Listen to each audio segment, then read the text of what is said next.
ইউক্রেনের সামরিক বাহিনীর তথ্য অনুযায়ী স্থানীয় সময় শনিবার রাশিয়া ১৭৮টি ড্রোন ও ২টি ব্যালিস্টিক ক্ষেপণাস্ত্র ছুড়েছে।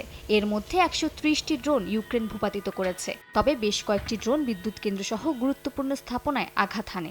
ইউক্রেনের দিনিপ্রোপেট্রোভস্ক ও ওডেসা অঞ্চলে বড় ধরনের ক্ষতি হয়েছে বলে জানিয়েছে দেশটির এক বেসরকারি বিদ্যুৎ কোম্পানি। কিছু এলাকা বিদ্যুৎ বিচ্ছিন্ন হয়ে পড়েছে, দ্রুত তা পুনরুদ্ধারের চেষ্টা চলছে। অন্যদিকে ইউক্রেনও পাল্টা হামলা চালিয়েছে।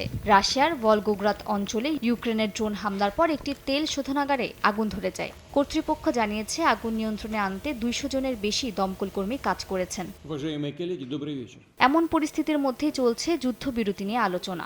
শুক্রবার যুক্তরাষ্ট্রের প্রস্তাবিত ৩০ দিনের যুদ্ধবিরতি নিয়ে মার্কিন দূতের সঙ্গে আলোচনা করেছেন পুতিন। তিনি জানিয়েছেন কিছু শর্ত পরিষ্কার করা হলে মস্কো যুদ্ধবিরতিতে সম্মত হতে পারে। তবে ইউক্রেনের প্রেসিডেন্ট জেলেনস্কির অভিযোগ রাশিয়া শুধু সময় ক্ষেপণ করছে এবং আরও শক্তিশালী অবস্থান তৈরি করতে চাইছে। তিনি বলেন, যদি রাশিয়া এই প্রস্তাবে রাজি না হয় তাহলে যুক্তরাষ্ট্র থেকে কঠোর ও সরাসরি প্রতিক্রিয়া আসবে।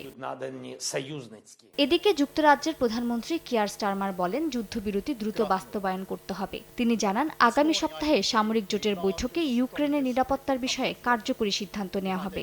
রুশ প্রেসিডেন্ট ভ্লাদিমির পুতিনকে আজ না হয় কাল আলোচনা টেবিলে আসতে হবে বলে মন্তব্য করেছেন স্টারমার। মালিহা সুহরাওয়ার্দী, সময় সংবাদ।